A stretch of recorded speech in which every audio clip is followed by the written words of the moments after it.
afternoon.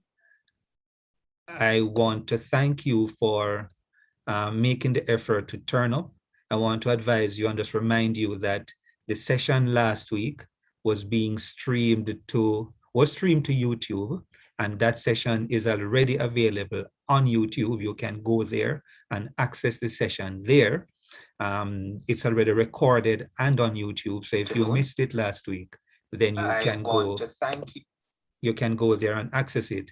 I'm also indicating to you now as well that this session is now being streamed to YouTube also. And so by the time we're finished with this session, it would be there ready for you to watch and rewatch and to access. So I know a few persons were asking about last week's session, just reminding you that that is where it is. Perchance you are curious about accessing that.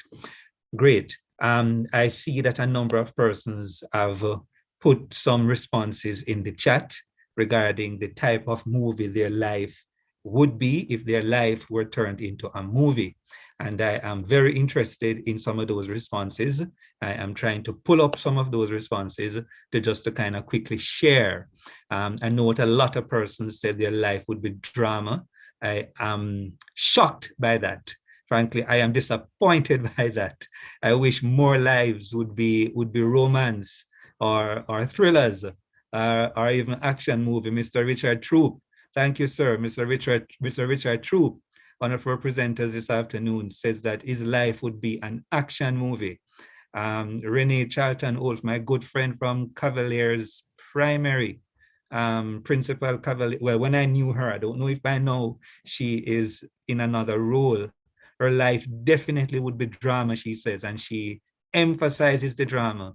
Renee, to be honest, I thought your life would have been something else. I won't tell others over the mic what I thought your life would be, but I never imagined it would be drama, but thank you for sharing. Karen says comedy, Natalie's drama and comedy. Julia thinks adventure. I'm trying to find a really spicy response. Nobody has given any indication as to why their life would be what it is. Mrs. Alison Solomon, always want to be different. Thank you. Her life would be a parody. That is certainly an interesting response. I wonder if anybody wants to tell us why their life is what they think it would be. You haven't put it in the chat, but you're brave enough to raise your hand just to get us talking, teachers, and to get us relaxed. Is there anybody who wishes to share over the mic why they think their life would be what they say it is? I am going to my participants list and I'm seeing if anybody is brave enough to tell us why their life would be the way it is. Anybody at all wants to share? I'll give you a minute to do that. Just to go back to some of the other responses, Kimor thinks it is drama. I'm trying to find a romance. Who was that said romance? Claudine Mitchell says that her life would be comedy and romance. It's an interesting combination. That would be, was that Claudine? Angelique Gale Treasure, I know that name as well. Comedy and drama. Tajna, is that Tajna Rowe? I can't see that last name. Says her life would be comedy and action. Look at that. And so on. So certainly you have given us some responses. Nobody at all. A documentary, Mr. Bailey, DOD, which said actually, and yes, Renee, I see that it is the same one that I'm speaking about. Great. Welcome, Renee. I don't think I've seen you in any of these sessions before. So certainly welcome and thank you for joining. And just give a big shout out to the teachers from Cavaliers. Flome, I know Flome attends some of these sessions. I knew Flome from when she was at Cavaliers. I don't know if she too is still there, but Flome, if you're in the room this afternoon, greetings. I see Miss Wynn from, is that Randolph Lopez School of Hope, if I'm reading that abbreviation properly, wants to tell us what movie her life would be and why. Miss Wynn? Pleasant afternoon, everyone. Yes, that abbreviation is correct. Greetings. Thank you. Okay, my life would be a thriller because I'm always trying new things. I'm always excited about stuff. So for my life, if my life was a movie, it would definitely be a thriller. A thriller. I wonder who would star that movie, huh? Who would play you in the lead role? Yeah, no, she gone. She never thought about it that far. Have you thought about who would be the lead actress in that movie, Miss Wynn? I have not thought about it, but I'm guessing I would be me. Who else can be me more than me? But here, no, you can't act me there. You can't act. Get a good actor, man. That's how it's going to become a big movie, you know. Get a good actor, somebody whose name will draw a crowd, you know. Okay, Renee, I see that for me is still there. Greetings again to all the teachers in the room. And I know there are some teachers who have indicated to me since this afternoon privately in the chat that they are experiencing a loss. And teachers, I don't think you understand how we feel it here at the council when we hear of news of a teacher's death or of a teacher's severe illness. Recently, I know you might have seen in the news of a teacher from St. Anne who drowned over the weekend, I believe. I know a few other teachers have reached out to say that either a family member or in some cases, a member of staff from the school, not always teaching staff, but sometimes a member of the ANSIL or the admin staff would have experienced a loss. And when that happens within a tight school community, I know how difficult it is for you to process that. So if you're here this afternoon having experienced a loss, or if you're going through something, I just want to again pray for comfort for you and encourage you to hang in there. I am not going to be spending much more time in the preliminary activities. I just want to just spend a second welcoming all the members of staff from the Teaching Council. I know that you'd have heard from Mrs. Solomon earlier when she shouted you up. Mrs. Solomon, if you want to say hi to the teachers, I give you a chance to do that as well now. We also have Miss Dredra Bailey, who I'm sure you have interacted with multiple times. Miss Bailey is in the room. Greetings, Dredra. And of course, you would have heard from Yvette as well, who is also here. Teachers, without spending too much more time on any preliminary activities and in the interest of time and ensuring that we keep a tight schedule this afternoon, I am going to quickly introduce you to the first person with whom you will engage. That is Mr. Richard Troop. Mr. Richard Troop is the acting director of the Safety and Security Unit in Schools. Safety and Security in Schools Unit, actually. Before that, he served as educational social worker in Region 1. And even before that, he was Dean of Discipline at Ozemarty Technical High School. Mr. Richard Troop proudly declared this afternoon that if his life is made into a movie, it would be an action movie. And so I want to make way for Mr. Richard Troop, the action movie star, who will take us through the first presentation that will look at how schools can observe safety protocols within this time that we are in. Mr. Troop, over to you. Thank you so very much, Mr. Leslie. Are you hearing me, colleagues? Loud and clear, sir. Loud and clear. Awesome, awesome. So for those persons who would have missed last week's session, you would have missed a lot. There should have been 3 presenters last week. And the session started with treating with the COVID-19 protocols. And given the intensity of that presentation, the questions that were being asked, verbalized and in the chat, I did recognize that perhaps, the person from the Ministry of Health would have needed more time to delve into the kind of issues that were raised from the presentation itself.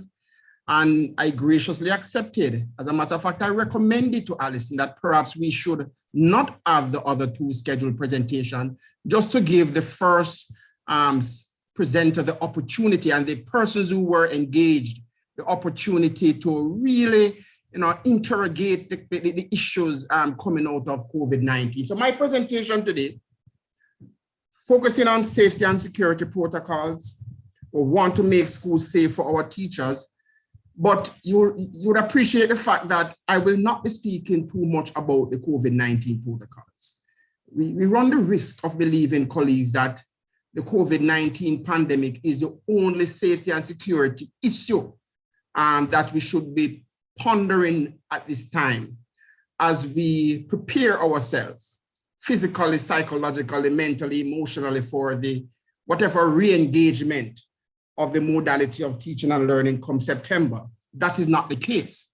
And so I would have prepared a presentation to look at other broad issues in relation to safety and security. I want to say, first of all, that I'm so happy to be here. When I'm looking at the chat, I'm seeing a lot of participants representing primary schools. That is a blessing for me, because in most of our public high schools, we do have a dean of discipline who would have been tasked with the responsibility to treat with the safety and security issues at the school. At the primary school level, however, that individual, that post is not available to primary school, and oftentimes it is a principal who is tasked with coordinating, managing the safety and security protocols and priorities in our school, or sometimes she might delegate that responsibility. But she, many times primary school would not have been privy to the kind of information to support their effort. I want to say, so it's good that we're seeing so many primary schools online, and it now gives us an opportunity to interface with our educators at that level around safety and security. So to begin with, colleagues, just to remind you that the Ministry of Education, Youth and Information would have invested significant effort and resources to develop some manuals that really represent, guidelines, protocols to treat with safety and security. And so are you seeing? All right, so it's there. So let me just put it on this. No, that's not gonna work at all. So we have the safety and security policy guideline document. There is the policy guideline for the management of substance misuse in the education system. There is a field trip policy guideline, guidelines to schools for the management of hazardous material and equipment and the disposal of hazardous waste. There's the guidelines, safety guidelines for contact sports. In the context of COVID-19, the ministry would have invested and developed in partnership with the Ministry of Health and Wellness an emergency education in emergencies manual, absolutely. And again, these documents are framed in such a way to provide support to you as principals and as educators as you treat to give attention to, priority attention to the matter of safety and security. Would I be allowed to share my screen, Sir Leslie? Yes? Yes, sir. Yes, sir. You have those privileges as co-host. Awesome. All right. Are you? Yes, we are seeing your screen, sir. Very good. Let me just put it on slideshow from beginning. Come on. All right. Awesome. All right. So I have a number of slides to share with you today. Again, we're talking about protocols, but I have lifted some critical issues that we think will be very relevant for our conversation this afternoon around making schools safe for teachers. Yes? Give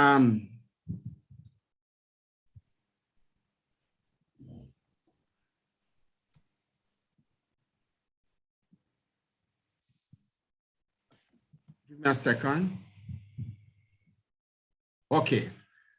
So during the presentation is really 4 broad areas of focus. I want to speak a little bit about the individual responsibility. What would be our individual responsibilities as educators, as teachers, to ensure that we are giving priority attention to our own safety. We also want to talk about the school's responsibility. What are the ministry's responsibility? And my final slide will speak to what might be some of the next big steps for consideration. So let's look at a definition of a safe school. And so a safe school is defined as a welcoming environment which promotes the well-being of students and staff, where they would be free from verbal, emotional, physical, and psychological abuse, as well as protected from dangers in the physical environment. I'll leave the slide there for you to process what this is about. Can't talk about making schools safe for teachers when we would not have visioned what a safe school would look like. And then this particular definition speaks to how a safe school is defined. Let me introduce members of my team. It's a fairly small unit. What can I tell you? Not because I am the acting director for the unit. It's a unit that we're blessed with some awesome personalities, persons committed to our education system, committed to impacting in a positive way the lives of our boys and girls and other critical stakeholders in the system. So you're seeing me in the glasses, Richard Troop, Director, Acting Director, Safety and Security in Schools Unit, Angela Davidson, Safety and Security Coordinator, Region 5, and Ms. Davidson was the seconded to the unit a little bit over a year ago. She's coming from the Homewood Technical High School as Dean of Discipline. Joseph Heron, Safety and Security Coordinator, Region 1, also covering Region 2, as we try to fill that regional safety and security position for Region 2. Mr. Aaron is again seconded to the Ministry of Education, to the Safety and Security in Schools unit. He was the Dean of Discipline at Haile Selassie High School.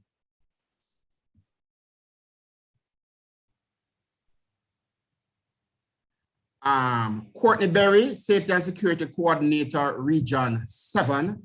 Wasn't a Dean of Discipline before, but Mr. Berry would have worked with children. I think he was in the Children's Advocate Office at one point as an officer. I know he was a big part of the SBC, working in communities, especially volatile communities. Kajna Rose, Safety and Security Coordinator, Region 4. And she was seconded from Green High School as a Dean of Discipline. Alfred Neal, Safety and Security Coordinator, Region 6, and he was transferred from another portfolio responsibility in the ministry to the Safety and Security in Schools unit, and Mr. Neal was a former member of the Jamaica Constabulary Force. Selena Pettigrew, our youngest member on the team, is the administrator for the unit. We are in the process of recruiting an individual for Region 3, Safety and Security Coordinator, Region 3, and one for Region 2. And so this is our small dynamic team. So let's go full speed into the session, colleagues. All right, so I want to begin by looking at what are some of our individual responsibilities to treat with our own personal safety and security at school. Remember, I say I'm not going into the whole issue of the COVID-19 pandemic, even though these two I want to put there as a school of thought, but also something to trigger an action on your part as an educator that will be going back to school. That some of the critical things we have to assume in terms of our personal responsibility is one, to get vaccinated. And even if and when you become vaccinated, we have to ensure that we are all complying with the COVID-19 protocols. Vaccination does not mean that you do not give priority attention to those protocols to treat with, to guarantee our own safety and security. So the physical distancing, the wearing of the mask, the regular washing of the hands, those things that remained as priority action for every single teacher. And that's a commitment that we have to make to self and to our loved ones and to our students and our colleagues if we are serious about our safety.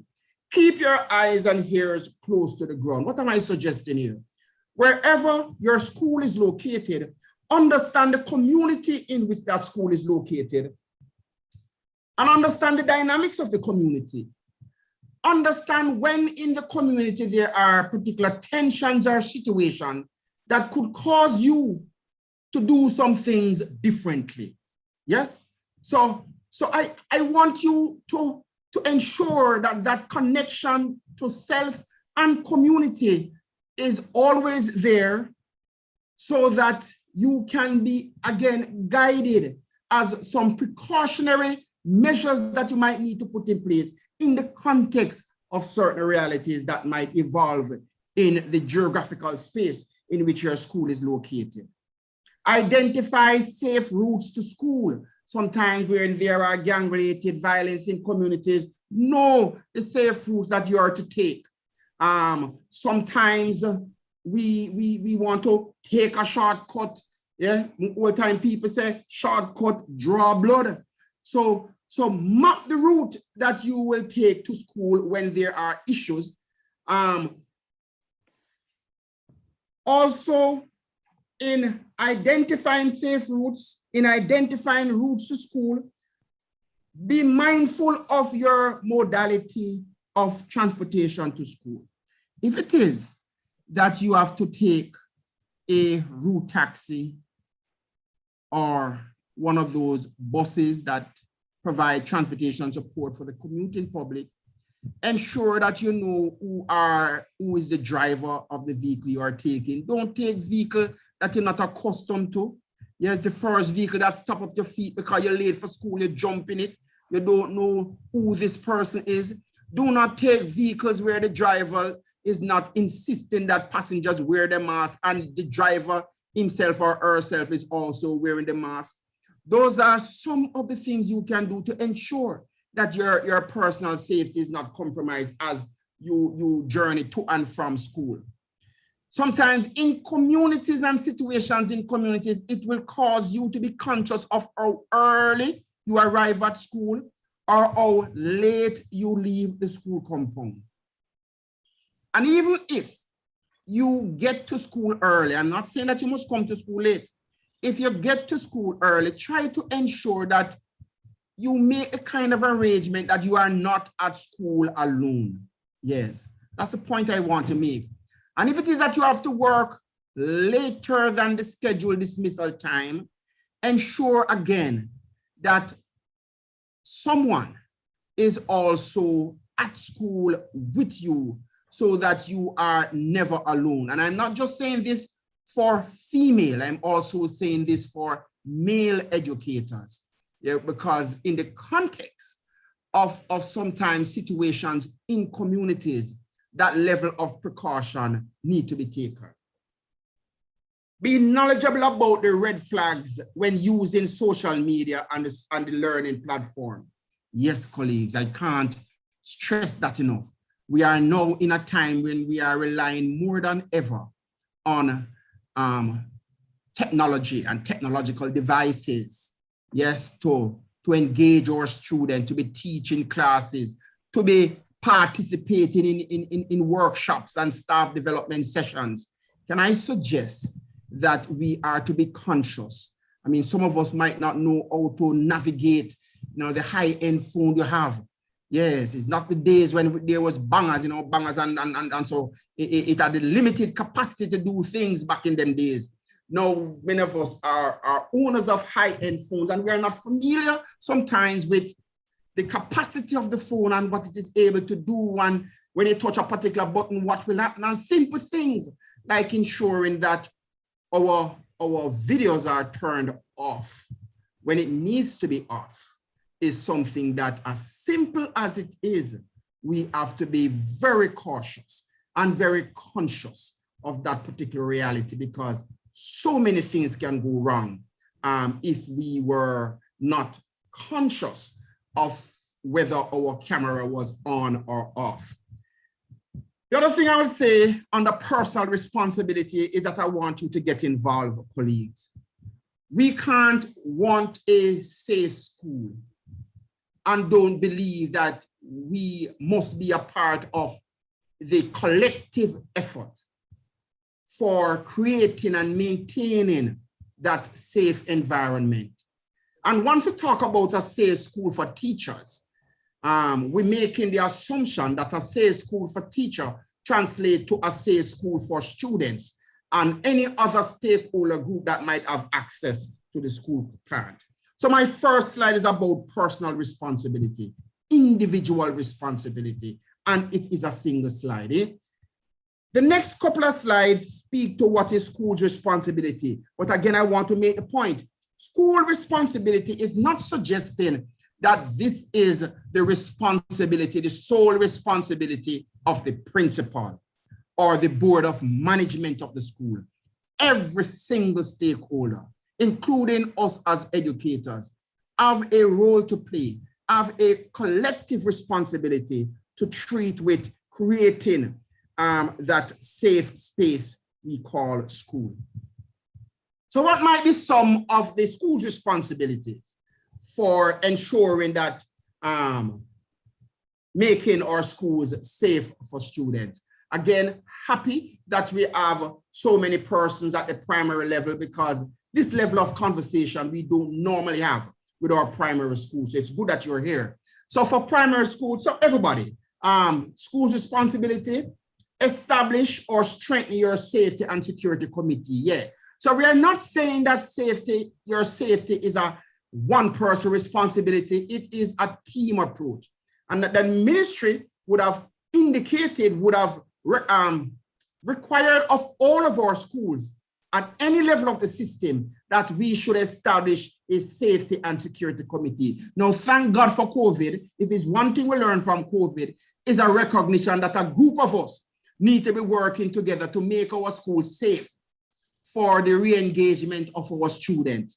So we have a team of persons responsible for the temperature check and recording of the temperature check and sanitizing the space and ensuring that people wearing masks.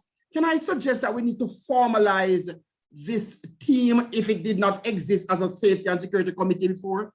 Utilize this team now as your school-based, as your safety and security committee. The safety and security committee can be made up of members from your school, principal, a senior teacher, the guidance counselor. In high school, you have the deans of discipline. I know you do have a nurse at the primary level, but link with the health center in your community to see if you can co-opt a nurse from the health center to be a part of your team. Somebody from the local police station, somebody from the fire brigade, for example, could also be an important member of your team. You know, getting a parent as a member of your team is also critical. Student representation on your team is critical, even at the primary level. We encourage schools to conduct annual safety and security audit. The unit would have revised the audit document, the audit template that the ministry would have been utilizing as an audit document to treat with assessing our safety and security issues in our school. That document was revised last summer in the peak of the COVID-19 pandemic, drawing on the skill of over 100 deans of discipline across the island. We sat and we revised this document. This document is now available so that schools can use it to assess their safety and security vulnerabilities, the safety and security strengths of their school, and to build on your strength while you address the issues of vulnerability. So we use the audit. We are suggesting to use the audit to develop and implement an annual safety and security plan. And we also encourage you to ensure that your safety and security plan is reflected in your school improvement plan. And why is this important? Because safety and security and student welfare is one of the targets of the NEI, the National Education Inspectorate, when they are doing their assessment of our educational institutions. What are other schools' responsibility? We encourage schools to invest in surveillance systems, CCTV cameras and monitors. And no, somebody going to say, but Mr. Troop, you're not ordinary, you know how much money this costs. Absolutely, we understand. But can I tell you, especially our women on the platform, we have the capacity to identify the goals and then work towards the goal over time. It could be that the real need is for 16 cameras, but you can start with 3 and identify your 3 most vulnerable areas. And then you would have, you procure your camera through fundraising, other strategies. I'm saying do not think that this is not possible. It is possible. The ministry would have provided and continue to provide this level of surveillance technology to some schools, especially schools that would have been plagued with serious challenges, yes? We would have distributed metal detectors in our high schools in particular. Colleagues, metal detectors is not a furniture. Sometimes, too often, there is an incident and the metal detector there's no evidence that the metal detector was being utilized. The metal detector is locked up in somebody's drawer or the filing cabinet. The metal detectors were procured and made available to school as a technology to aid with the detection of weapons. And so we encourage schools to use that. We do not necessarily encourage the use of metal detectors at the primary level, because sometimes we have to be conscious that the metal detectors kind of send some dangerous message to children. You know, sometimes parents say they feel like the ministry is criminalizing their child. And sometimes we also, because of that, and we're being mindful of that, we ask that the use of the metal detector is not done in the open where people in the bus seeing you're screening youngsters with it, but you do it in a kind of discreet way that will not compromise its effectiveness. A major concern for many schools, especially our rural schools, is permit offense. Yeah, and we know it's a part of the challenge. Sometimes our schools are located on significant plots of land. Yeah, and back in the days, there was not a need for permit offense for schools decades ago because of the nature of relationship in rural communities. Now, many of our rural schools are just as vulnerable. Yeah, persons of unsound mind walking on the property, people using it for shortcuts, all kind of things happen. And so there is a need to address this particular area. Again, it's a high budget kind of thing. And so we ask you to make representation through your regional director and your education officer to central ministry. But again, it's a matter that we have to prioritize. For those schools that have fence and you're blessed with your fence, we ask you to pay attention to the breaches in your fence and address those breaches before them become big problem. It's like the potholes on our roads. Yeah, there's a little pothole and nobody pay attention to it. And we wait until it reach valley and precipice, and it's them time they will try to mobilize resources to address this issue. Same thing for our fence.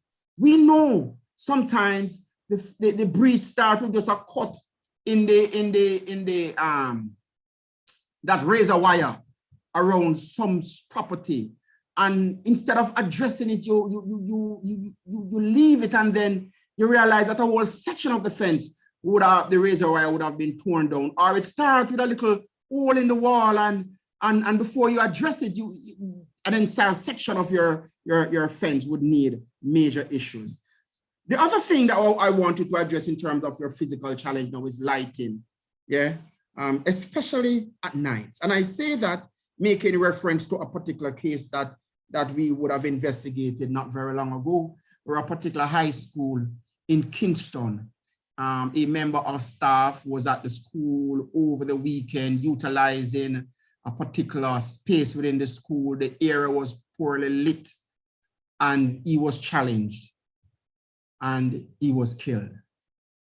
And I'm saying, and I'm suggesting, colleagues, that we have to pay attention to the outdoor lighting of our school, especially if we are expecting our watchmen, and don't tell me that now, right? I understand the dynamics with our watchmen and sometimes our security officers, but talk truth.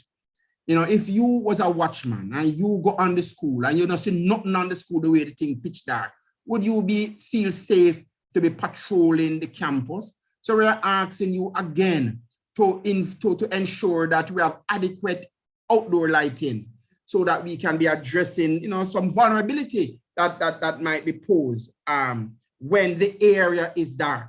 Yeah, and so that's one. Sometimes it only requires a light bulb, can I tell you?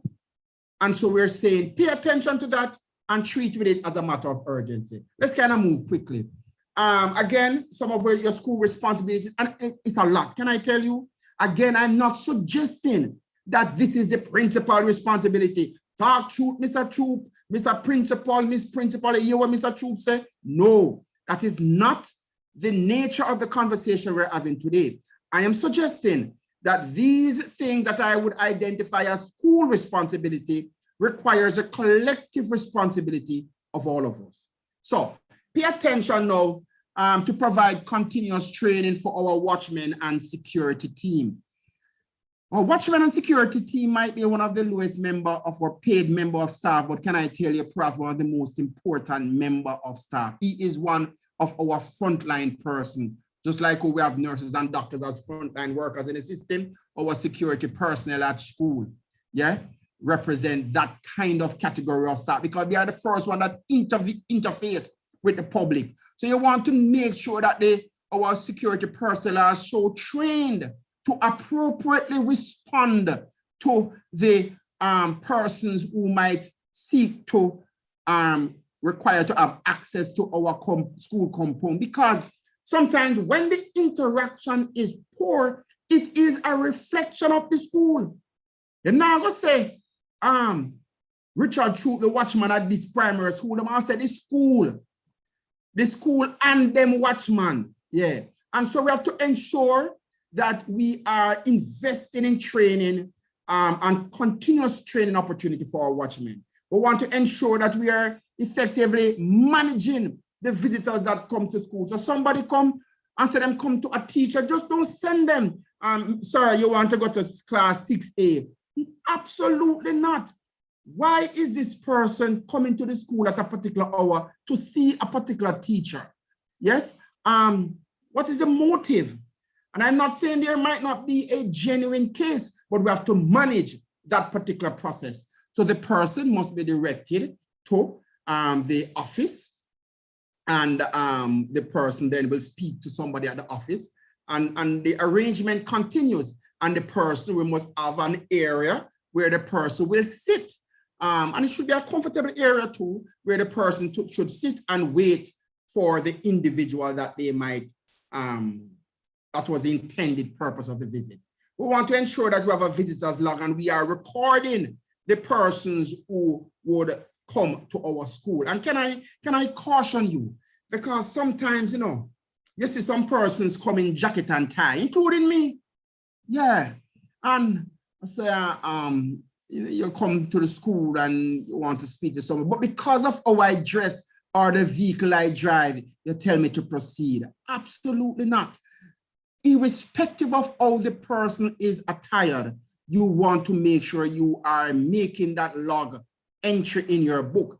And can I also suggest that in making the entry, if the person said at the name Davian Leslie, yes, make sure you ask Mr. Leslie to provide proof of name so that you can see and then record, because they might give you a fictitious name, create a damage and then leave. And then you go say the person here, Richard Troop, and poor Richard Troop, it wasn't me. And so we want to make sure, colleagues, that we are capturing the right name in the logbook. We want to make sure that we are logging the vehicle that comes on the school compound and leaves the school compound. And if there is a policy for searching a vehicle, you want to make sure that it is so labeled at the entrance of the school that it is a protocol. It is not because we want to go in your vehicle, right? But there is a protocol. And again, there is a particular way we do the search. Because if we talk about privacy, we have to recognize that we are invading on persons' private space. And so it has to be done in a particular way. For drills, again, school's responsibility, everybody's responsibility. We encourage you to organize and conduct termly drills. You want to do one term, you want to do fire, another term, you want to do earthquake. But this is the third one I want you to give attention to, especially for schools that are located in vulnerable areas, and we have many. We want you to practice how to do a drill if there should be a lockdown. And why would you need to do a drill for lockdown? Sometimes we can have gang-related violence, shots are being fired, they run onto a school compound using the school as a shield. Yes, I would have seen again and would have investigated several cases where criminal elements were running from the law and they would run onto a school compound to be using the teachers and the students as shield. The students and the teachers don't have to be even outside, you know, but it means that the police officers and soldiers, hopefully that they would do that, they would be very cautious in utilizing their weapons, discharging rounds on a school compound, because you never know. So because of that, we want to know if that becomes an issue, what is the response of the school? This is not now we run out and go in an assembly area and wait to be counted. Absolutely not. It means that everybody is going to go inside the classroom and teacher is going to account for the children in the classroom to make sure that everybody in the classroom. We are also mindful, colleagues, that sometimes some schools don't have not even grill gate, much less door. Yes. And so again, that is an area of vulnerability. How do you treat with that matter? Again, you would identify that in your audit document and you would have articulated a plan as to how you would treat with ensuring that all the classroom doors are safely secured and over what period of time. We want to encourage, we want schools to become safety to become a part of the school culture. Yeah. So many schools would have established uniform group, and our honorable minister in our presentation to Parliament several months ago would have articulated a plan of the ministry to expand the uniform groups in school. Excellent. We also want to take it to another level where our uniform groups are trained as first responders. Yeah, so that they can help when the drill process is activated. And so we encourage you to explore those kinds of possibilities, even at the primary level. Yes, children can become trained as first responders. We want you to encourage some classroom initiative, group work that is promoting a culture of safety in the class and in the school, getting to know you games. We want you to do things like check in and check out with your students, and if you and staff too, because sometimes we're just not in a particular mood, and then when you say a child behave a particular way, you wonder where it comes from and you take it personal. It's about you, when perhaps it has nothing to do with you. It had to do with a crisis that they are trying to manage within their homes. If they were provided with the opportunity to just check in and talk about how they are feeling, we might say, no, probably should not be in class, no, go and talk to guidance council about this matter. We want to encourage you again to use clubs and societies as opportunities, as opportunities to reinforce and promote a culture of safety in school. Colleagues, school responsibility is about building relationships. There are some things that boards should be doing. There are some things that principals and senior managers and middle managers should be doing. There are some things that students should be doing. There are some things that parents should be doing. There are some things that community-based organizations and church group and business community can be doing. There are some things that the past students can be doing. There are some things that local police and health centers can be doing. Colleagues, it is about working as a team to create and maintain and sustain this physical environment called school that will be safe for our teachers and students and other personnel. We would have, again, in consultation with our deans of discipline, we would have revised this particular document. I trust that you are familiar with it. You are required to be tracking student behavior and submitting the document through your region to ministry on a monthly basis. Yes, it is important because it helps you. It's important for several reasons. On the one hand, we are using data to inform evidence-based intervention. You use this data, the information generated from this data, to determine what should be priority actions of your school. What we have also done with this form, colleague, is not only to track infraction. Well, we have standardized the infraction because too often we see schools reporting on what they want to report. It makes it difficult to correlate the data and to then inform evidence-based intervention that might be school-based, QEC-based, parish-based, yeah. And so when we have a standardized set of behavior we want to track, it facilitates that kind of planning and evidence-based intervention. What we would have also done with this document is to ensure that we are tracking the infractions, not only by grade, but also by gender. Because we want to capture what these infractions, you know, would it be boys or girls who are the main perpetrators of these particular issues? And then how do we devise a gender-based, gender-sensitive intervention to treat with the issue? This document will help us to identify and to be very clinical in our response in treating with the infractions. So for example, if it's gambling, is this a pattern of behavior that is more aligned with a particular grade? Is it done at a particular time? Is the gambling taking place at a particular space on the school compound? And then it helps us to treat with intervention. What it also helps us to do is identify the victims and the perpetrators. Colleagues, we want you to encourage persons who are victims of situations at your school to come forward. If they feel that they are a victim of bullying, come forward, report it. Mind you, there is a culture of see no evil, speak no evil, hear no evil. The informer culture is strong, but we have to break the informer culture, and perhaps we should use our schools as the platform to able to break that silence. Truth be told, when we would have investigated many cases, even a study that was done by CPFSA and bullying, over 70% of students don't report bullying. Well, say that they are bullied, but don't report it. You know why they don't report it? Because they feel that when they report it, nothing happens.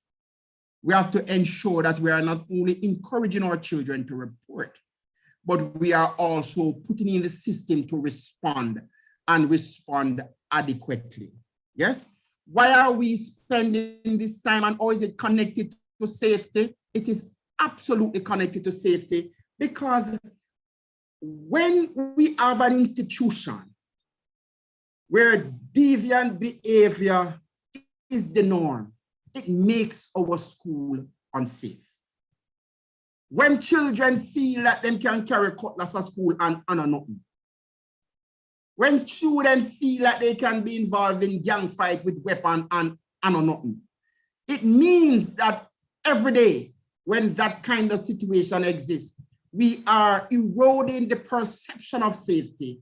We are eroding that environment where people feel that it is safe for them to come to school, including our educators. Encourage pro-social approach to managing conflicts, colleagues. So I don't want to just identify the deviant behavior and send children at them yard for 5 days. Well, primary schools you can't suspend, but we know it's a major problem in some of our high schools. Too often, suspension becomes the first and only tool to treat with infractions. We have to explore other types of interventions. When we suspend our children, sometimes for 5 days and 10 days, sometimes for behaviors that don't necessarily warrant that severity of a punishment, we suspend them and expel them to what? And I want you now to think of the bigger picture. For the students that we suspend and expel, and they become now prime targets for gangs, then the behavior of the gangs will come back and haunt us directly as educators, but also haunt us as a society. And so now we're seeing, when I was a child growing up, people afraid to come to Kingston because Kingston bad, communities in Kingston, but I don't want to work at no Kingston school. Worse if they are in inner city communities. Now we're seeing many hotspots in many rural parishes. Sometimes we didn't even know that these districts exist. It was easy for us back then as a man to go to a rural community and ask for direction. Where thank God we have the GPS now. But you know, it's not safe to go to a rural community and ask for direction because we don't know who we are interfacing with. We don't know where they will send us. That is how things and times would have changed. But we are suggesting to you as colleagues, when we make our school safe for teachers and students, it means that we are teaching and modeling particular behaviors for our students to emulate while they are at school. And these are behaviors that they will take to their homes and communities and then informing, you know, others. We ask you as a school to identify the major issues confronting your school. Yeah, man, map them. I don't want you to look at somebody else's safety and security audit, safety and security plan, and just copy it like that. No, no, no, no, no. For each school, we have our unique challenges and vulnerabilities, but we ask you to identify those root causes, identify those issues, and determine what might be the strategic interventions to treat with the same. We encourage you, schools, educators, for those schools that would have embraced the SWP-based framework. Yeah, man. Look here. Ensure that we are guided by the framework. It is not something that some other educators see it as a burden. Another thing, again, can't bother with this application. Utilizing the framework within your school will have a profound impact on the safety of your school, especially if you would have identified safety as one of the core values of your institution. Positive messaging is important. So it is not what we don't want children to do, but what is it that we are encouraging our school community to do. And we are to make sure that whatever we are identifying as positive messages for our students, it should be positive messages too for our staff. I encourage you, colleagues, identify, acknowledge, celebrate, and incentivize the positive behaviors among students and staff. Too often, I don't know if it's a cultural thing, too often we're quick as educators to issue memo to staff for something that they would have done wrong. But there we don't use the same urgency to celebrate with our staff for those things that they would have been doing well. Write a memo and put it on their file of a memo commending them. It goes a far way. And when we create this spirit to celebrate the goodness about us as a community, can I tell you that that translates to our relationship as educators with our students? Yeah, and so we encourage you to create that environment of positivity. And if we so do, then we are reducing our vulnerabilities to issues that can evolve and develop and take root that would make us not feeling safe at school. We're coming down to the end, my brothers and sisters. We want you as a school community to maintain and update your school policies. Hello, make sure there's a student handbook, right, that speaks to the expectation of your school. And if you don't have it, that is okay. Look at a neighboring school and ask if you could see the copy of their document so that you can use it as a guide to develop yours.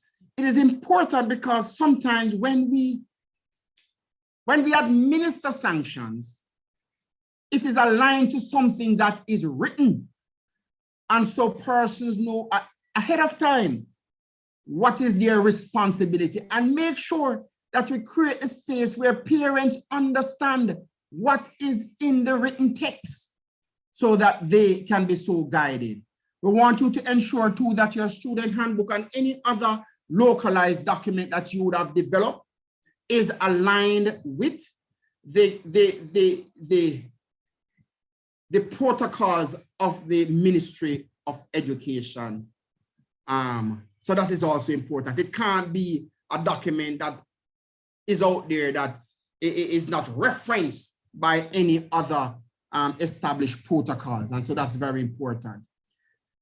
Assess the safety and security equipment at your school, the fire extinguisher, the play equipment, the kitchen appliances, smoke detector, and I use a stove, a beautiful industrial stove here as an example, but because colleagues, again, in recent time, I had to treat it a matter where there was an explosion in the kitchen that would have been caused from a broken pipeline that would have supplied the gas from an industrial tank to the industrial stove in the kitchen.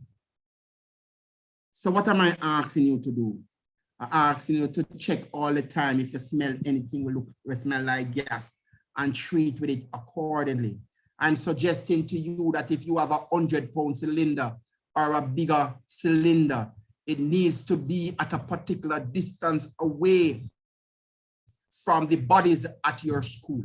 So we can't have a 100-pound cylinder in the middle of a space surrounded by classroom because God forbid, if there should be an explosion, serious implications. Those are simple things, but profound things.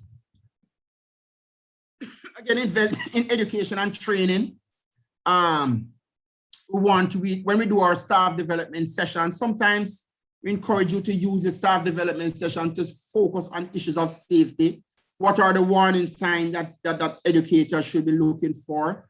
How do we assess the threat levels in our school? How do we report the concerns, the issues we're having? There's a process to report critical incident.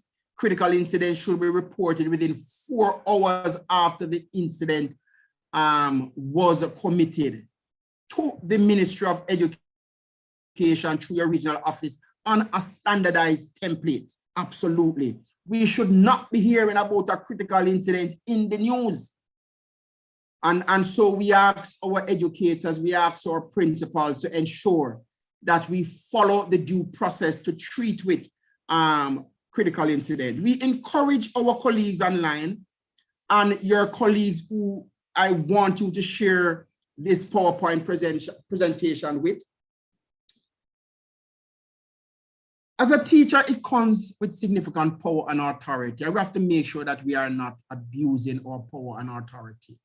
And as educators, sometimes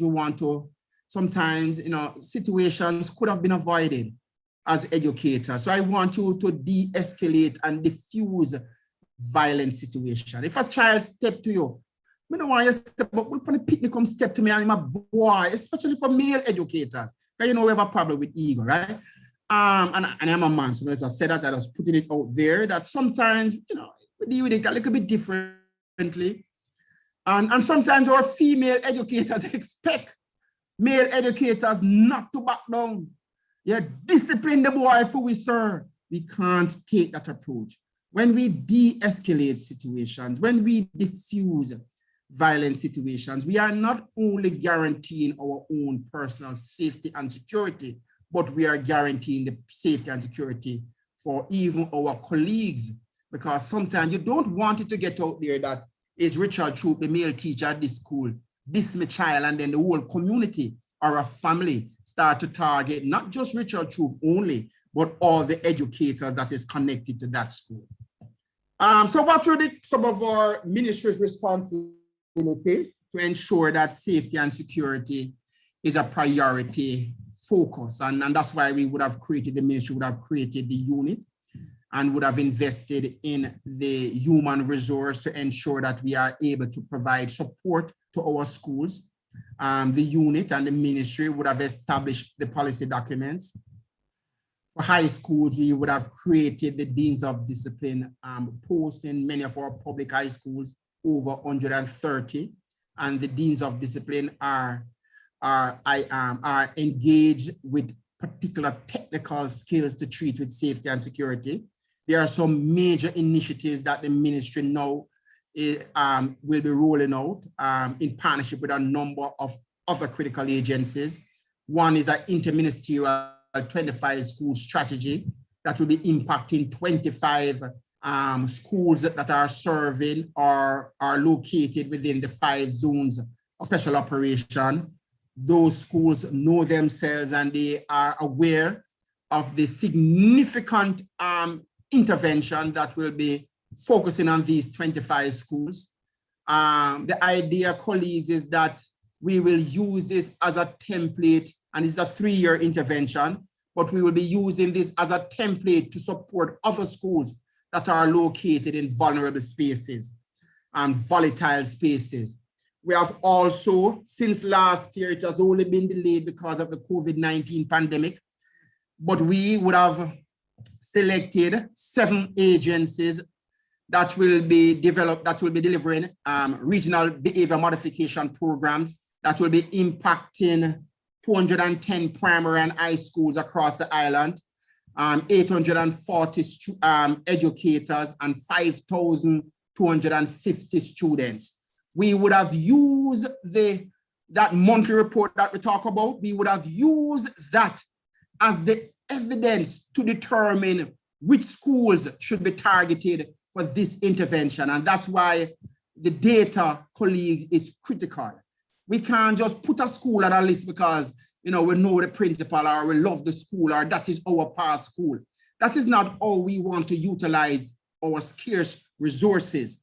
And so it is the data that is generated by school and provided to the ministry that will inform the kind of strategic intervention that we will pursue. We have the rural school bus program. Over 7,500 students benefit from this on an annual basis.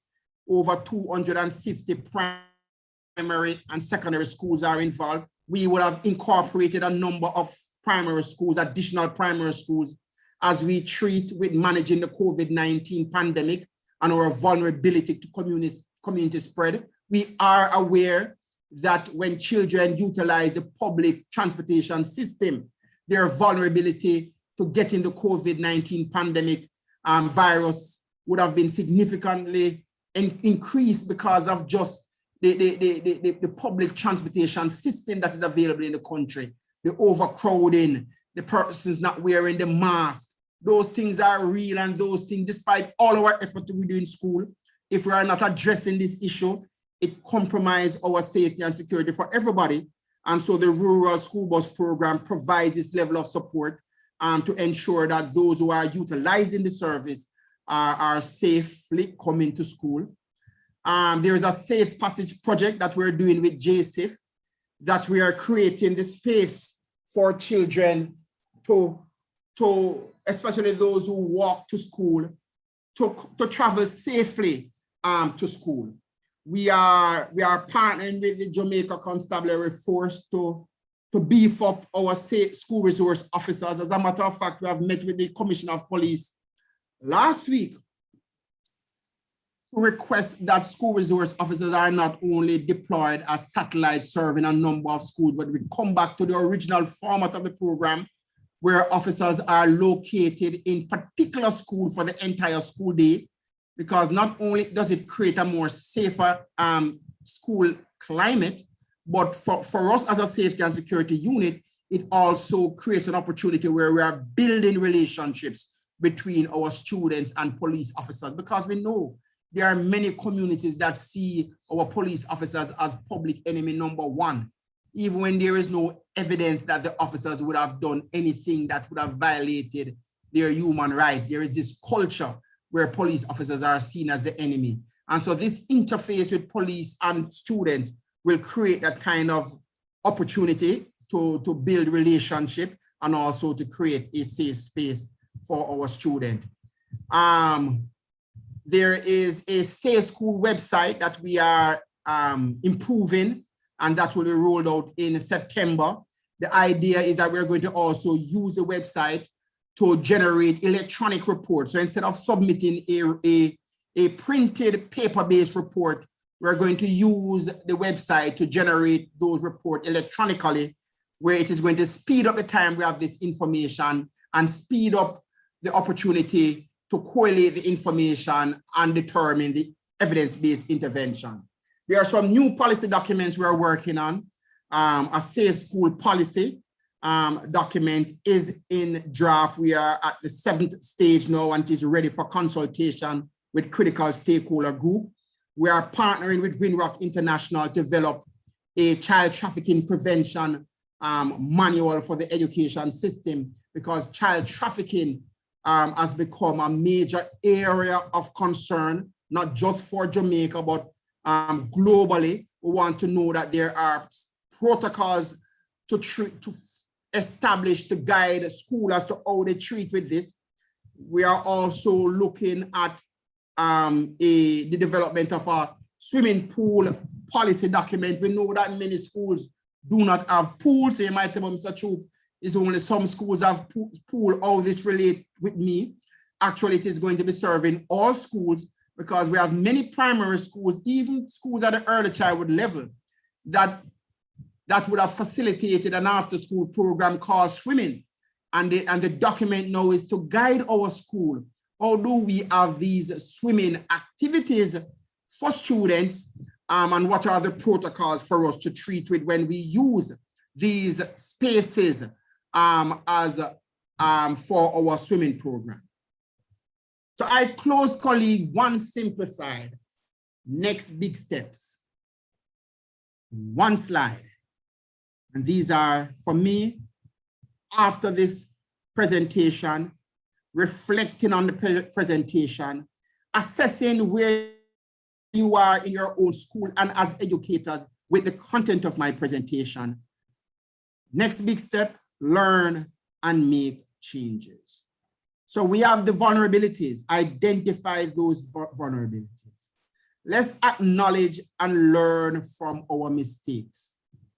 Too often, matters are escalated to the public domain because as a school community, we refuse to take responsibility for the harm that was done, even with our colleagues educator. So a teacher walking along a flight of stairs, trip. And instead of a school saying, let's assume responsibility because, you know, it's our school. We give the teacher attitude.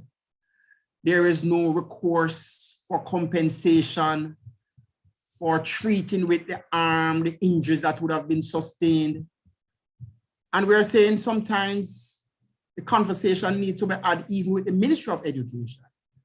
Yeah, what is it as a ministry that we can do to also acknowledge that there were particular breaches that we have to take responsibility for and provide support. So you acknowledge and learn from the mistake, but we want you to go beyond that and we want you to make the change. So it's not only to acknowledge the mistake, but we want you to make the change. We don't want you to point the finger when you acknowledge the problem.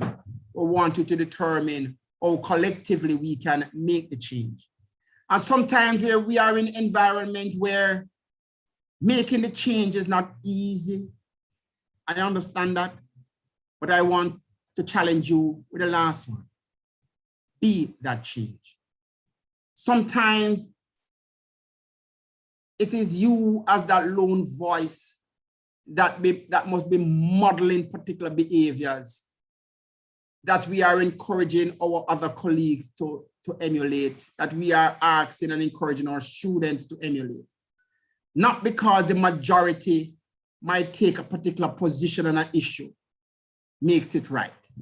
If we think the majority position is wrong, I want to close by challenging you to be counted among the educator who is not only prepared to acknowledge and learn from our mistakes, not only committed to be a part of the change process, the collective effort of the community, but when that collective effort fails, I challenge you, my brothers and sisters, fellow colleagues, to be that change.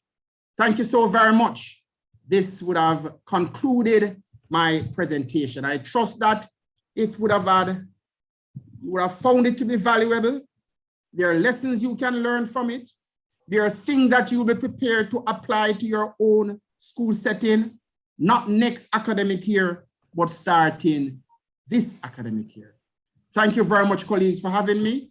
And it was a pleasure participating in this particular webinar. Thank you, Mr. Troop, for that fulsome, comprehensive presentation.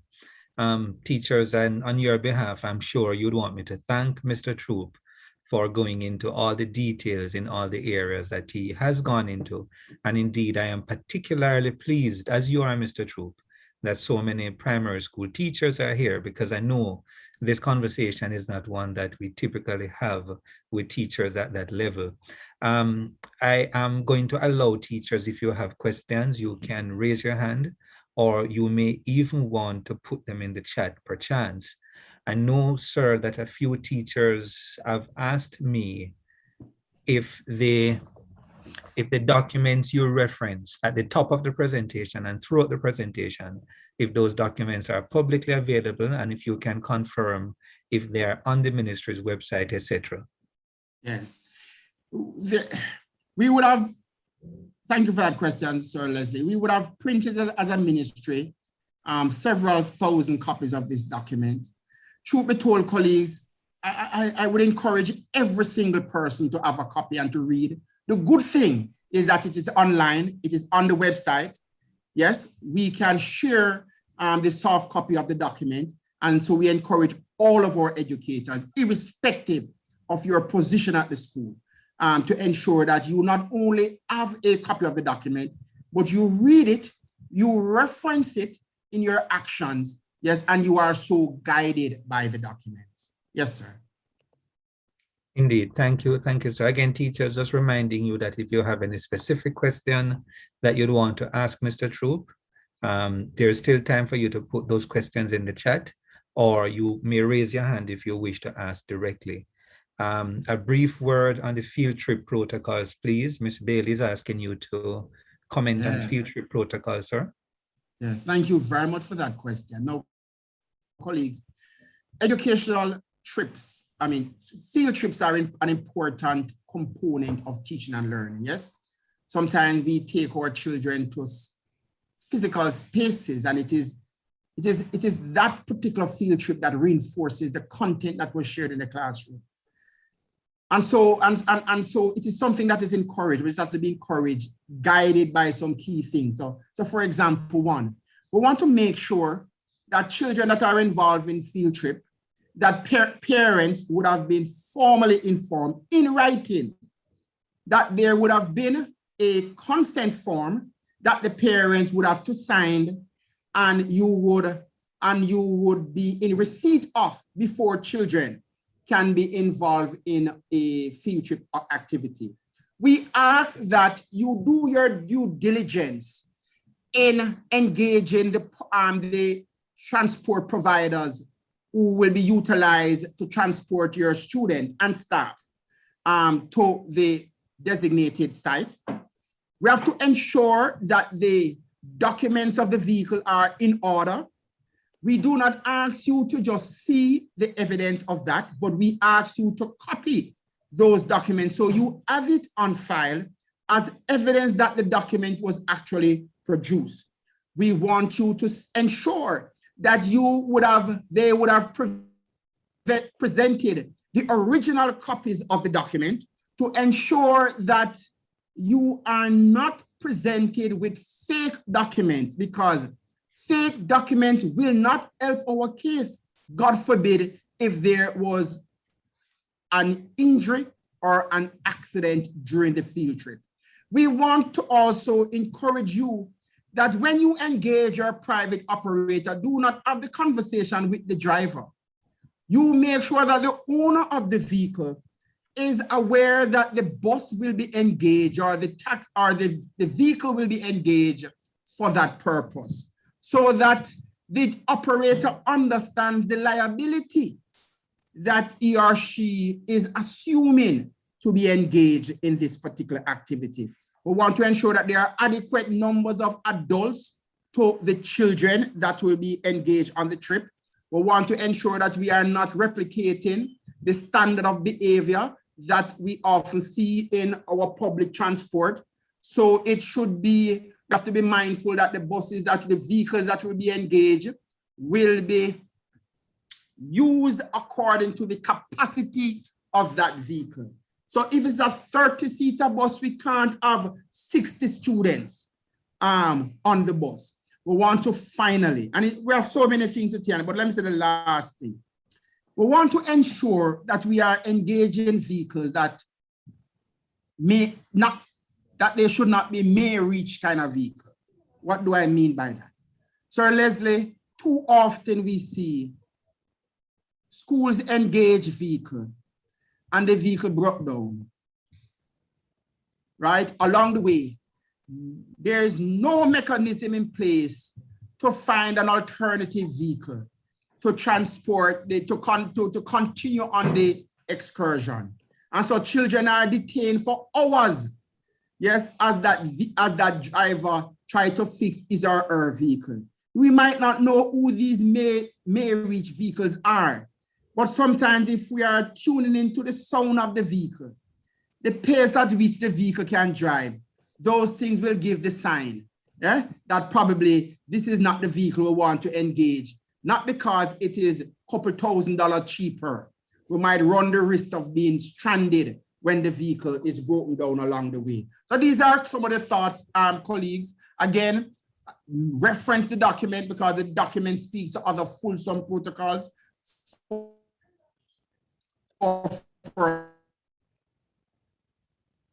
further guidance on the matter. All right, thank you very much, sir. I see Ms. Rowe, who I know was also making a clarification. Ms. Rowe had her hand up. Go ahead, Ms. Rowe.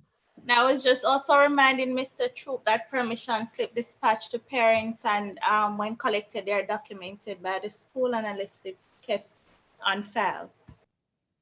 Absolutely.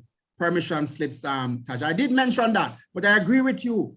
It must not be permission slip that you collect and fling away, but you ensure that it is on the school file.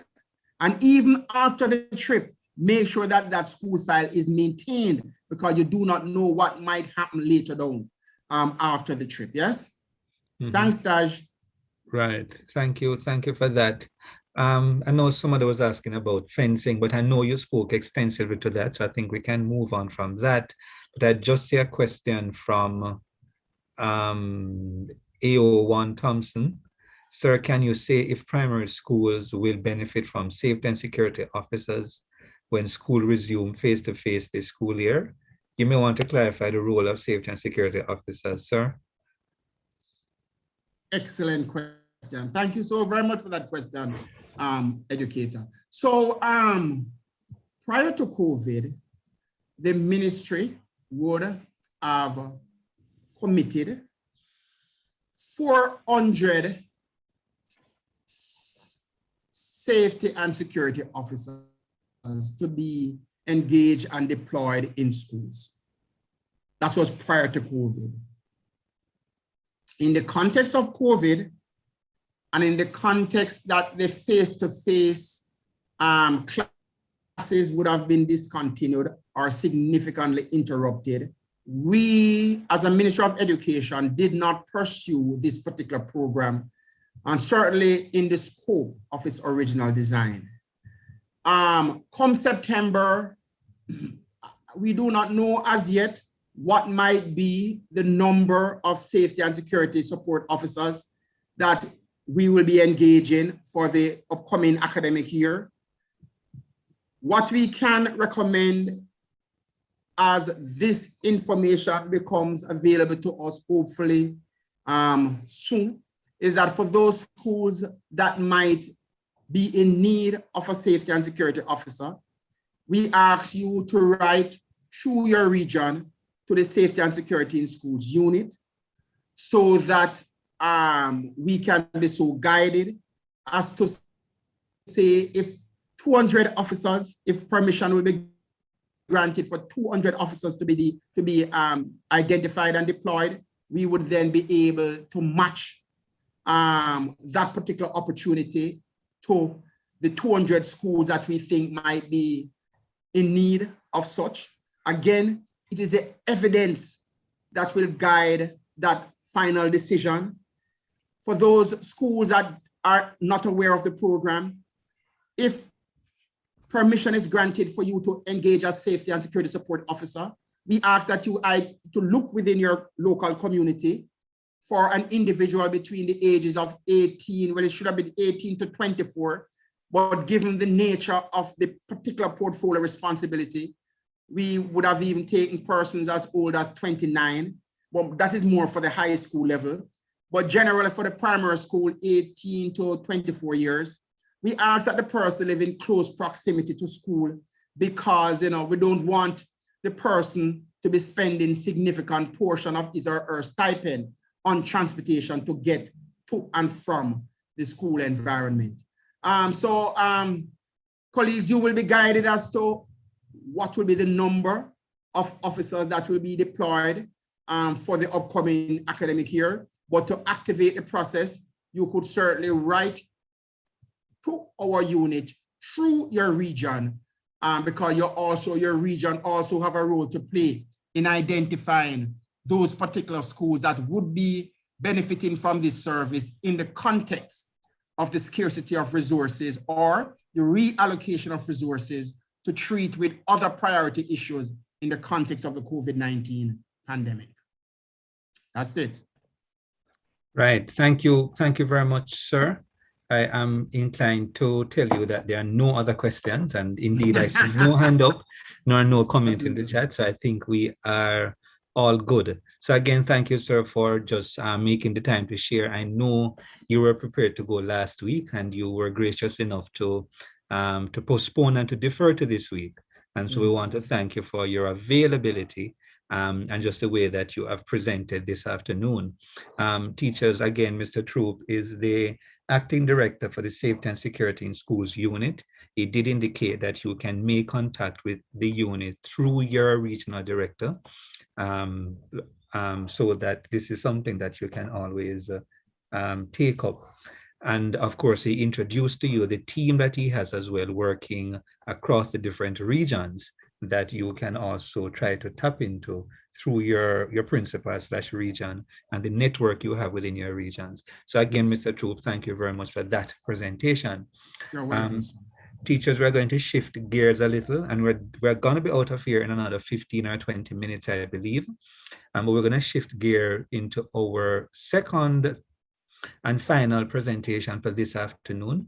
This afternoon, Mrs. Rochelle Smith Aslam will be speaking to us briefly from the position and from the perspective of a teacher who has engaged students during the period of COVID protocols. She has had experience working with students during the summer school period, and also even before that, as she interacted with students, the exam groups who came into the school. And so as we thought about engaging you this afternoon, we thought you would benefit from hearing from a teacher who would have had the experience in the last few months of interacting with students with COVID protocols as a part of that physical space. And so Mrs. Rochelle Smith Aslam has agreed to share with you from her experience what she can. Mrs. Smith Aslam is a Catholic College of Mandeville graduate and holder of a Bachelor of Arts degree in education. Having interacted with her for the last few months, I can tell you that she really is a vibrant educator.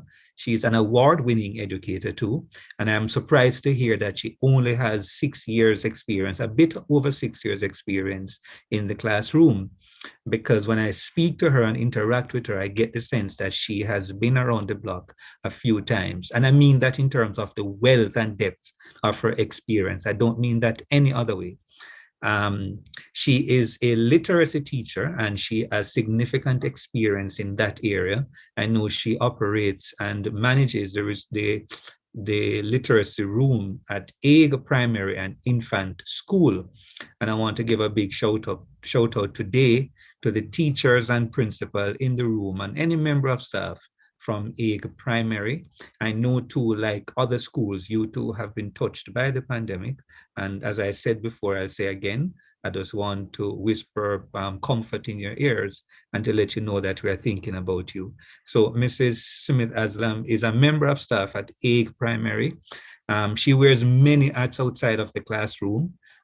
She's heavily involved in the music industry for her church. She's a youth choir, assistant youth president, worship leader in her local church, and she's also a rising master of ceremonies and radio personality. So if perchance you're getting married this year, or if you have any other activity that requires a master of ceremonies, I'm going to recommend to you Mrs. Smith Aslam. Teachers pay teachers, not true? She enjoys spending quality time with her family, singing, reading, listening to music, and socializing. And she's also a member of the award-winning gospel group, the Unity Singers, which is led by her husband of 5 years, Minister Shane Haslam. Rochelle is really a social media tete. If you follow her on any of the social media platforms, you know that she is not hesitant to post her pictures and to brag on herself. And so we are more than pleased this afternoon to welcome to the space Rochelle, who I must also point out is one of our lead teachers within one of the council's lead teachers, and is also one of the conveners for a learning community that we started last year, the Learning League. So I'm going to turn you over now to Rochelle, who will take you through the next 15 minutes or so, and then we will wrap up shortly thereafter. Rochelle, are you ready to go? I am. Can you hear me? Let me see if you can see me. We can hear you. Okay, can you see me? And we are now seeing you, yes. All right. Good afternoon, everyone. It is raining cats and dogs where I am, so I am keeping my fingers, eyes, toes, hands everywhere crossed that my internet holds up. But I want to say thank you so much, Mr. Leslie, for that introduction. With that introduction, I'm afraid to speak. But thank you so much for that introduction. Thank you for sticking and staying for the presentation. I want to say to Mr. Troop, too, thank you so much for that presentation. I listened keenly, and I have some takeaways from your presentation, seeing that I'm in the primary space. So I want to say thank you. Thank you for those from Hague Primary. Shout out to you who are in the room, those on YouTube, Facebook, everybody. Thank you so much for being here. Now, my task this afternoon is to speak with you briefly on student engagement for safety. Now, I know Mr. Troop brought us through extensively about the teacher's role and keeping us as teachers safe. Now, it is my duty to just talk about my experience engaging with children and how best as educators we can engage them safely during this time. Now, this presentation is not the end all. You know, you have some suggestions and you are free to share them as well as we go through the presentation. So I want to continue by asking a question before I go into it, and I want you to talk to me in the chat. All right. And the question is, in the current educational climate, what comes to your mind when you think of student engagement? Now, I'm going to talk about it, but I want to hear from you.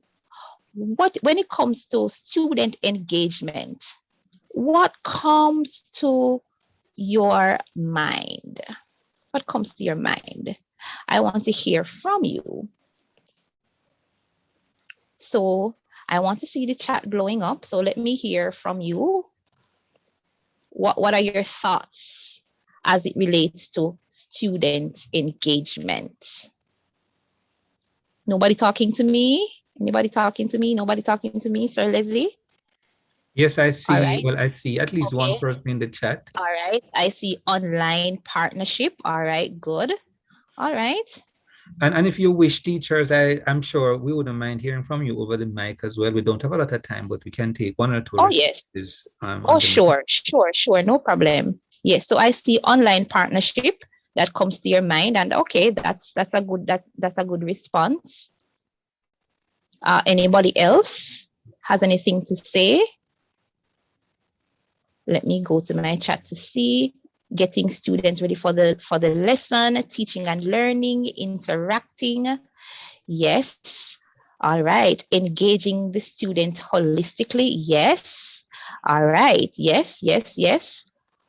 All of those things come to your mind, right? More creativity, students having activities, students being active throughout, interaction between teacher and student. Yes. I see my namesake. Hi, Rochelle O'Connor Burrell. Students' active involvement in their learning. Yes, Mrs. Wall is saying having students actively participating in the teaching and learning process. Yes, all of those things are important. Parent frustration, that's an interesting dynamic, Mr. and Miss Thompson. Yes, we have to think about all of those things when we talk about student engagement. All right, so let's hurry on. So we're talking about harboring the engagement. Why is 3 feet and not 6 feet? All right, we're going to talk about that in a little while as I share with you my experience. Sir Leslie, if you can hear me, can you still see me? Well, I'm definitely hearing you. I have disappeared. I'm not seeing you now, but we're hearing you and we're seeing the screen, I take it. Okay, all right. Your camera is off, if that helps. Oh, yeah, I'm trying to get it back on. I'm not sure. Let me work on that while I speak. So let me hurry on. So we are talking about harboring engagement. So when we talk about student engagement in this climate, in this space, we talk about two different things. So we talk about physical engagement and we talk about pedagogical engagement. So of course, student physical engagement, we are ensuring that our classes are meeting the requirements. I know somebody just asked me a while ago about 3 feet rather than 6 feet. We are adhering to the protocols. Teachers and students are wearing their masks. There is a guideline, all of those things that are important in the physical space. We're also thinking about teaching and learning and how we're engaging our children in this space. So when we talk about student engagement now, we also have to think about creating that balance, not only between the physical engagement, but how we interact with them where lessons are concerned. So we are creating that conducive space for learning. Now, teachers and students are in a safe space where their thoughts can be shared. And of course, ideas and shortcomings as well are processed and are talked about. And of course, in that end, we engage them positively because that's what we want to do. I know now because of the learning gaps and the climate that we're in right now, pedagogical engagement is really a sticky thing because we're not getting the children coming out and speaking to us and engaging with us as best as we can. And so when we get back to the physical space, because we know we have to get back there, these are some of the things that we have to consider creating that balance. Now, I was privileged to be in the physical space from about March, April. I interacted with children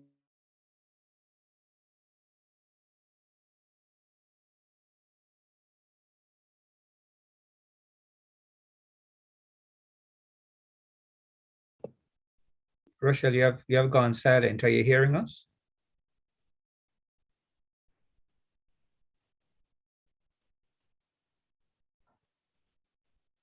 Rochelle, we're not hearing you if perchance you're hearing us.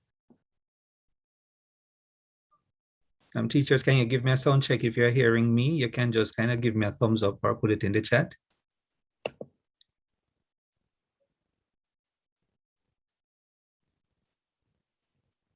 Okay, are you hearing Rochelle, or am I the only one not hearing her? We're not hearing her.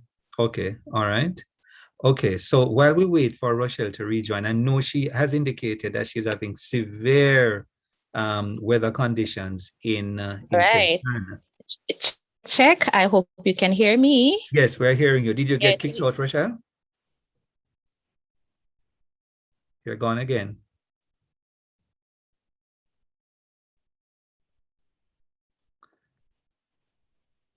Oh, well, you're gone again, Rochelle. Let me give you a chance to see if you can get out and come back in or rectify those issues.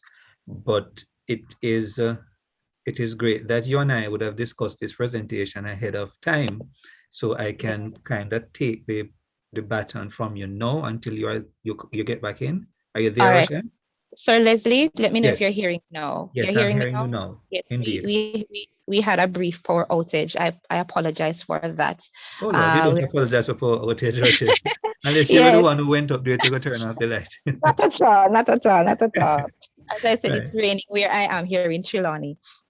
Yes, Right. so as I was explaining before, that I was in the physical space with the grade 6 cohort, and then I moved straight into grades 4 and 5 and straight into summer school. So I've been at school for a while, and while interacting with the children there, I experienced some hiccups. I call them hiccups, some things that we have experienced. And of course, teachers, if you're in the room and you were at school and interacted with children, I'm sure you would have identified with some of these things. So the first thing, of course, the mask wearing challenges.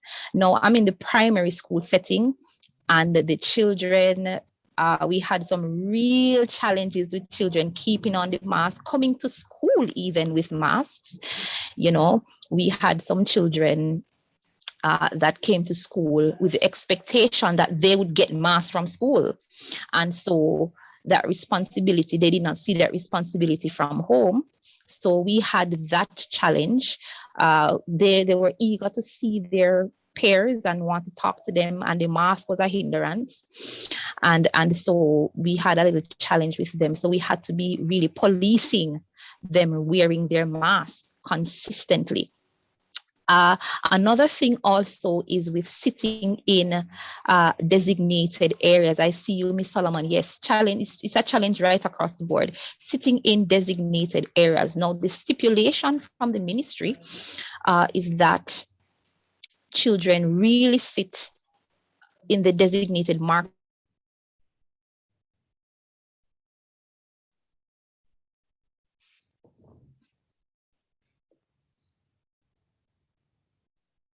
Again, Rochelle, I think we have lost you. Let me again just go to see if you're still here. If you're hearing us, Rochelle, we are not hearing you. Wow. All right. Are you hearing me now? Yes, you're back. You're back. Oh Lord. All right. I'm laying hands over these things. Laying hands. All right. Help me pray. All right. Help me pray. Sure. All right. So the sitting in designated areas, you know, children are very sociable. We are a sociable set of people, and so they wanted to share. We saw children sharing food and give me piece of that and all of those things.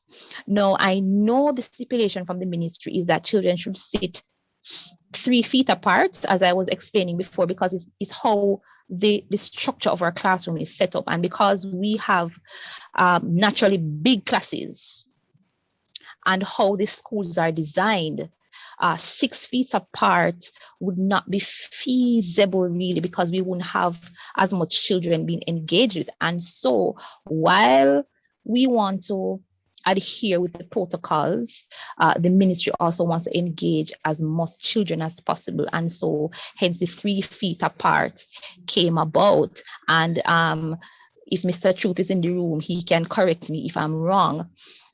Where that safety and security concern. Where the double benches are concerned, yes, that was an issue because we have double benches as well. And so we had to remove some of the benches out of the classroom, and only one child was allowed to sit in that bench.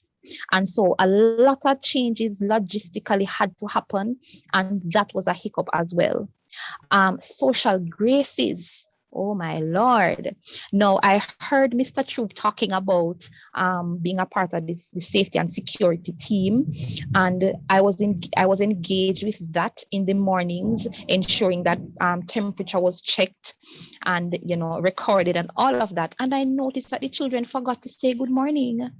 They forgot to say thank you when you gave them the sanitizer. You ask them a question and them,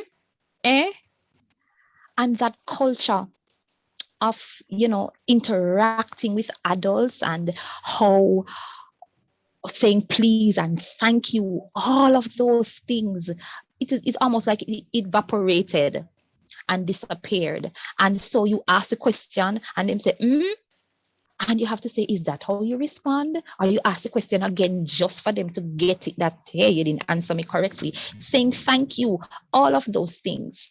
Because we found out that when they're at home, they get responses to those things. So when somebody asks a question and say, they get a response. And so all of that. So we have a lot of reculturing to do. So we found that. We also picked up, and when I say we, I'm talking about myself and other teachers who have been there in the classroom space, anomalies with lessons and content.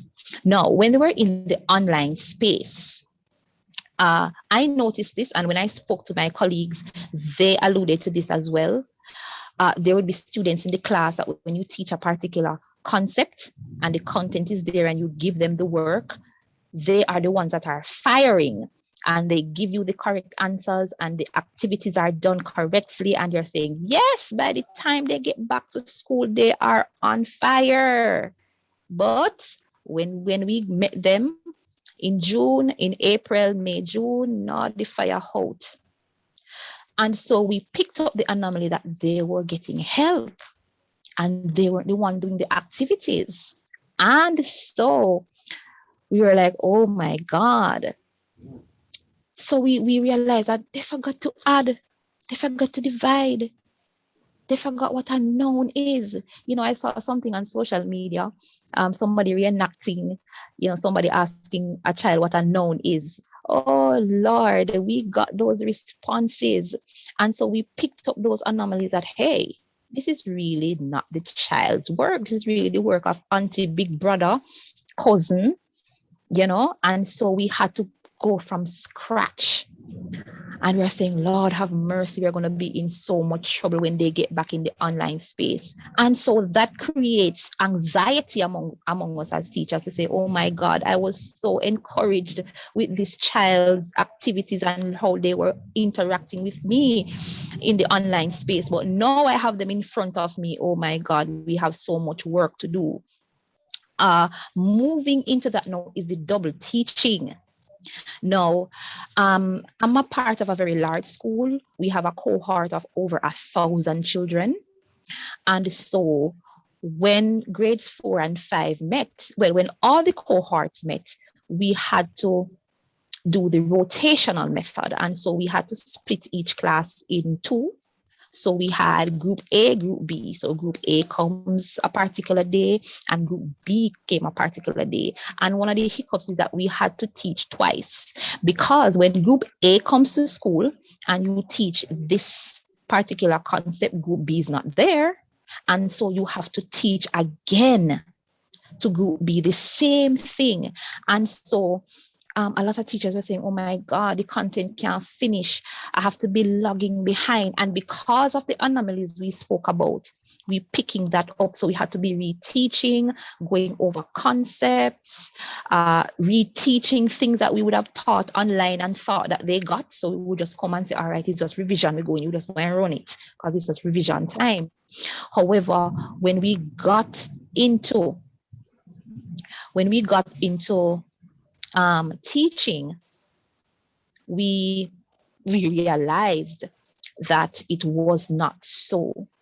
Also, I see those questions, I'm coming to them. Also, we had shortened school hours. So school started at 9 rather than 8 and ended at 1 or 2. And so you had a short space of time to get in the work that needed to be done. And there was nobody lagging behind after school because of the measures. And so everybody had to go. You had persons, taxis coming for them. So you had to cut off at that time. So it was a lot of different things. And so the shortened school hours also gave us quite a bit of a challenge, and we saw it as a hiccup. Testing as well, we saw it as an issue. And I could couple that with the anomaly as well that we found. A lot of the testing had to be done online in your Google Classroom and all of that. And we found that the children were getting high scores. Mr. Leslie, I can tell you when we're going through the intervention plan, and we're doing the data and we were analyzing the data, we were like, but the Hague School is so bright. We don't have any done children at Hague, because when we're looking at the diagnostic tests, we're like, oh my gosh, we were seeing all of these high scores, but we were not fooled by that, because I know that the children got a lot of assistance. So even in that intervention plan, we had to put in the footnotes or all of that, those things, and how we tackle that. To be honest with you, it's a very hard thing to monitor, because we are not at home with the parents, we are not at home with the children, and we don't know. I speak about this incident I had with a child. He came to me after the school hours, because I told them a lot, because they don't have internet at home in the community where he's from. So he would take his tablet to school. And I told him, all right, come to me after school and let me go through and show you how to go and do your test. And he came to me and he opened his Google Classroom, and I said, all right, you know what test you're going to do now, just sit quietly and do the test. And he was like, teacher, I don't know which test I'm to do. I'm like, what you mean? Because you told me that you didn't get to do one. And he said to me, yes, teacher said I'm missing one, but I don't know which one, because I don't know which one mommy didn't do. And I'm like, wow, okay. You don't know which one mommy didn't do. And he honestly did not know, because just by speaking to him, and he did not even know that he was giving away all of this information, right? But his mother was really doing the test for him. And so he didn't even know how to navigate to find the diagnostic test that he had outstanding. So, testing is an issue, and getting true results and getting desired results. We had, for example, because I'm in literacy, so I have to administer the IDRI testing in the online space, because we still need that data. And, you heard the parent in the background whispering, D, and we had to be stopping and saying, mommy, if you do that, we won't get the true reading, and we're trying to help your child. We want to treat your child correctly. So we had those things, and I'm sure there are many other hiccups that you can identify with, and of course you can share in the chat those things. But not all things were hiccups. We drank some water and we moved on, and so we had some highlights as well. So interacting with the children, we saw these highlights. Oh my God, children were ready to come to school. They were dying to come to school. They were hungry for learning, all right? Just hungry to be in the physical space with the teachers. They want to come and hug you. You can't hug them. They were excited to see teacher in live. Some of them have never met us in the physical space, because remember, we started out in the online space. So them seeing you, they're like, oh my God, Miss, but you're taller in person. Miss Milvanosa, so you're here still. They had all of those things to say to you. Miss, you look browner in person, man. All of those things. They were hungry to hear from you, and they were hungry to learn, ready to eat up anything. Picking up on the anomalies as well was a positive thing, because we know how to treat them. So, for example, we could pick up that, hey, but this child really can't read well, so I need to fix that. I need to zone in on this child and zoning on this concept, zoning on this thing because they're going to need it for exam, zoning on this child because this child is really lacking in this area. So though we picked up the anomaly and it was a hiccup, we use it as a positive as well, so that we could treat with those children in the best way that we could as we engage with them. Also, we picked up as well in the teaching and learning that children had a better understanding of concepts when they were in the physical space. And you know that's a given. In the online space, there have been a lot of distractions, persons not coming to school. There are children that we had not seen since March. And so the online space didn't really do them much justice. But them coming to school and say, oh, Miss Adati, when I say online, oh, me understanding now. Those kinds of things happened, and we heard that from children, and that was a really, really good encouragement for us. And of course, we were better able to deliver to the children, all right? Because we didn't have things like what I just experienced a while ago, power outages. You know, you're in the middle of a nice lesson and it chat and then like go away, you know, and your internet die and your device die and all of those things. Students came with a readiness to learn. I picked that up especially at the grade 6 level. When the grade 6 came out, I don't know if it's because anybody had prep to do, I don't know, but I'm seeing that as a positive. They really came out with the readiness to learn. They were ready. They were engaging with their teachers. They were ready to learn. Teachers as well were ready to be in the physical space. Oh Lord, we're tired. To get up a morning time and just have our back to the wall teaching. And it was good to be outside, seeing each other, relating, having different conversations, sharing experiences, and seeing the children as well, and hearing them talk to you and sharing their experience at home, you sharing as well with them. That was very, very good. And teachers were saying, listen, I think I reached the children today that I didn't when I had them online.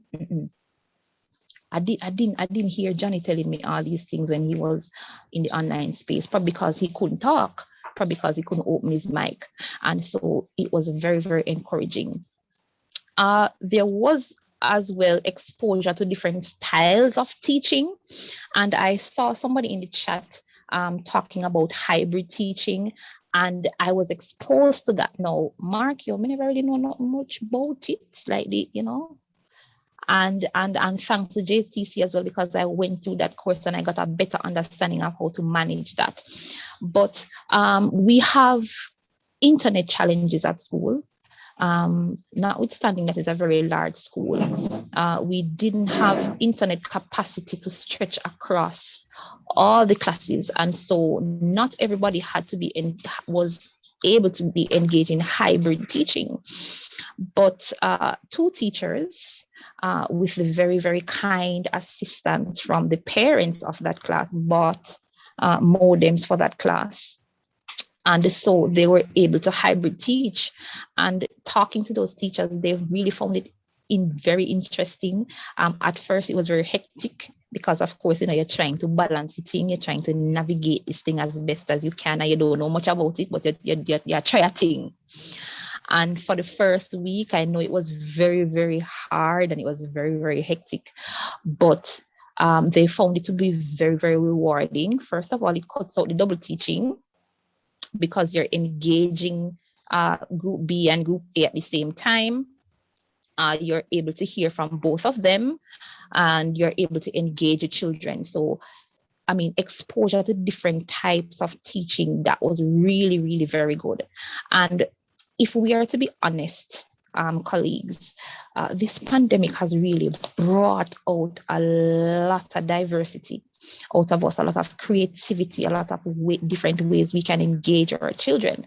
Because we have a culture of being in the physical space, we were limited. We were limiting our minds and our thoughts. I'm gone again, or I'm back. Am I here still? No, we're still hearing okay. you. Still hearing you. Yeah. We were limited in our mind, on our thinking, on our stretching our mind to how to engage children. But I think the pandemic has really, really stretched us in a good way, where we are able to say, hey, I can use this and this does this, and I can engage my children this way and I can engage my children that way and get desired results. So it's not only engaging them like that, but getting desired results. And so I found that as a highlight for me personally as well. I saw somebody asking me about engaging children who can't read well. I can tell you that that's one of the hiccups of me personally teaching in the online space. It's very, very hard to teach children who can't read well online, because there is something about being in the physical space and being able to interact with them and engage with them using the manipulatives, and not everything can be done as well on the online space as in the physical space. So that was a drawback. But notwithstanding that, it really, really opened my brain and my level of thinking, my level of creativity to say, hey, really, really, really, I need to get my children reading. I need to get them. And I just saw that comment, yes. And I'm so grateful to JTC as well, because they have given us so many great courses and I've learned so many things. Listen, I find myself up on YouTube when I can't sleep in the night. I'm going on sites like Pockets Full of Primary. I know a lot of teachers know that site. Seeing how to arrange something, learning something about Nearpod, learning a new extension for Google Meet, learning something new about Google Classroom, and it opens your mind and allows you to say, hey, I can engage my children in a better way. So it taught me a lot. COVID taught me a lot. And so these are some of the highlights that I found as being in the physical space with these children. Now, here are some high fives. And I know we can't high five anybody right now, but I want you to think on these things. And I did it short and sweet so you remember the high five. So the first thing, as we get ready to engage in the physical space with our children, fix your mindset. Now, as you know, the world as it is, education as it is, educating our children, engaging our children, will never be the same. It will never go back to the chalk and talk days and the whiteboard and marker days, not in its entirety. So we have to fix that mindset, and we have to be intentional now of how we are going to be engaging our children, knowing that it may be uncomfortable. And just in speaking as well with the older teachers on the staff that I'm a part of, it was very uncomfortable for them. They have been in the classroom space way longer than me, right? I'm the baby in the room, right? And so it was very uncomfortable for them to transition to, learning all of these new things. And so their mindset had to change, because at first, especially last year, oh my God, I heard a lot of, me can't bother, me can't do this, I'm going to take early retirement because me can't do this. But I'm grateful that they had an open mind and they were ready to learn. So teachers, we have to fix our mindset. We have to get our minds in the frame of mind to say, all right, I'm going to have to be creative about this. I won't be able to touch my children as I want to, won't be able to hug them, won't even be able to pinch them and say, look here, stay steady. So we have to be creative in how we develop our classroom management skills, how we get them to do group work, all of that. We have to incorporate and involve student leaders. Now, when I was reflecting on this presentation, involving student leaders is very, very good, especially when we are talking about enforcing the COVID-19 guidelines. Children interact with their peers very, very well. And so if you put them in charge, and we knew this from regular face-to-face, once you put a child in charge, it gives them it boosts their confidence to say, hey, teacher, put me in charge of this. And the student leaders are there as well to assist you. That's why we nominated them and we appointed them leaders. So involve them in the space so that they can be the mini security officers, safety and security officers, right? In this school, right, Mr. Troop? Yeah, man, they are the mini safety and security officers. So they're ensuring that their peers wear the mask and they will be modeling it. So they lead by example. So they're wearing the mask, ensuring that they're not wasting the sanitizer, they're not wasting the water, they're socially distancing as best as they can, all of those things. They're ensuring that they're assisting teacher with, maintaining the distance, all of that. Encourage them to do so. Also, V, and V is not for vaccinate. I know we've heard a lot about that. V is for valuing and voicing concerns and accomplishment. Now, they will need that kind of validation when they get back into this space, because where they are now, a lot of our children, as young as they are, they don't hear that voice, and the voice of the teacher is so important to them. So the space they come into when they get back into the physical environment is a space where they can voice their concern. Miss, I wasn't happy with this. Value what they say, value their responses to you, and highlight their accomplishments. They didn't do so well when they were online, but they got the concept now and they get it right. Highlight it, big them up.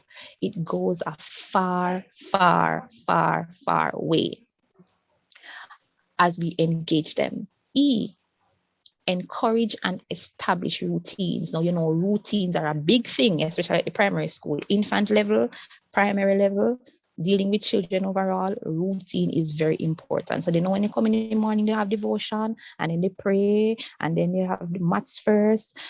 All of those things will be important. So they come in the morning, they know they have to check the temperature. They have to stand here. They have to do this. They have to do that. Model the routine. When they're going out for lunch, they have to stand at the marked areas. That's the routine. Every day we do this. Before you come into class, you sanitize. If the sanitizer is on the block, or you're going to wash your hand. All of those things. And of course, this is where the student leader comes in as well, to assist the teachers and the administrators to enforce these routines and encourage it. All right, we're not doing it like punishment. No, we are encouraging it. We're encouraging the routine.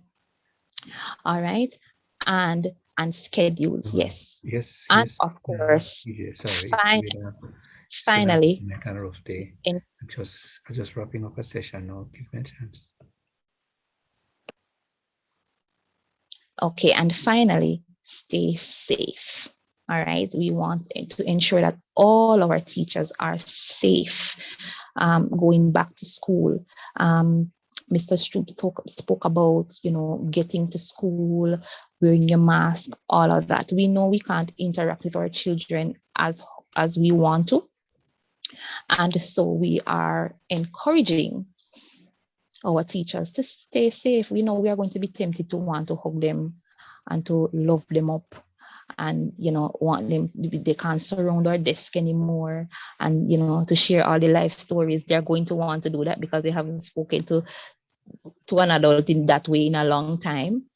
And so we have to stay safe and encourage them to stay safe as well. Encourage them that they have a responsibility as children, no matter how young they are not too young to understand. Say, hey, I have the responsibility to keep myself safe, my parents safe, my teacher safe, my school safe. So we encourage them to have that responsibility as well. So teachers, that was a snippet of my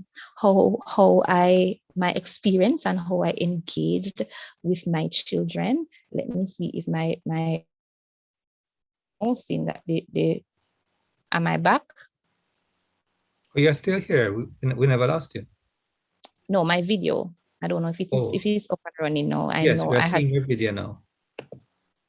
Nice. So I don't know if there are any questions or comments. Thank you so much for listening. Let me run to the chat to see. I would suggest though that you turn off your video because I'm seeing warning that your bandwidth is low. So yes. Right. All right, there I go. Mm-hmm. All right. So let me run to the chat. I see Miss Baker saying that we did a lot of those routines at our primary school. Yes. And we did it from last year, November to February. Yes. A lot of responsibilities are in the hands of the teachers now. Yes. And it may feel overwhelming, teachers. There are some days that it was really a lot. Thank you, Mrs. Spinock. It may seem like a lot, and especially working at a very large school with a large cohort of children, sometimes it may feel overwhelming. Being a lead tutor in the summer school program, you really had to be on your feet to ensure that everything was done. The physical distancing, wearing of the mask by teachers and students alike, and also keeping yourself safe and also engaging the children at the same time, making sure that they're still feeling welcomed, they're still feeling like a part of the class, they still can engage with you, all of that. It may feel overwhelming, but it can be done. It can be done. Thank you so much for the kind comments. I see them, and I want to wish for all my colleagues a very, very safe and productive school year. We can do this. We have been doing this. We got this. All right. Thank you so much for listening. I'm here if there are any questions. Thank you, Rochelle. You more than satisfied what we asked you to do. Excellent presentation. Thank you. Excellent points and suggestions you made. And teachers, I'm hoping you noted the high fives that Rochelle mentioned. And I particularly like the one about mindset, and that is something that I know a lot of that certainly has taken place over the last year in terms of how we have adjusted our mindset. But the thing is, I know that a lot of teachers were thinking, well, yes, so now that we did it for the year, come September, we are back in school. But that might not be the case. Certainly, we are not going back to normal come September. And so I still want you to think about how you adjust your mindset for what schooling will look like come September 6, which is really a few days away. We do expect quite a bit of onlining to be going on for the next few months, even if you do have some face-to-face engagement. So thank you very much for those reminders, Rochelle. Lots of excellent comments in the chat, lots of persons commending you. And yes, teachers, Rochelle is another teacher in the trenches like you. We do allow teachers, we at the Teaching Council are anxious to get teachers to speak to teachers. We think there's an authenticity that comes from teachers talking to teachers. And so there are multiple opportunities that we create for teachers to engage other teachers. This is not rocket science. This is something that you know more than we do. And so we rarely give teachers opportunities to engage other teachers. So look out for that. Look out for those opportunities where we ask you to share your experiences, share your perspective with other teachers. This is not rocket science, like we say. You know this more than we here at the Teaching Council, more than we here in the ministry do. And that's my firm belief. So we really want you to ensure that you look out for opportunities to talk to teachers.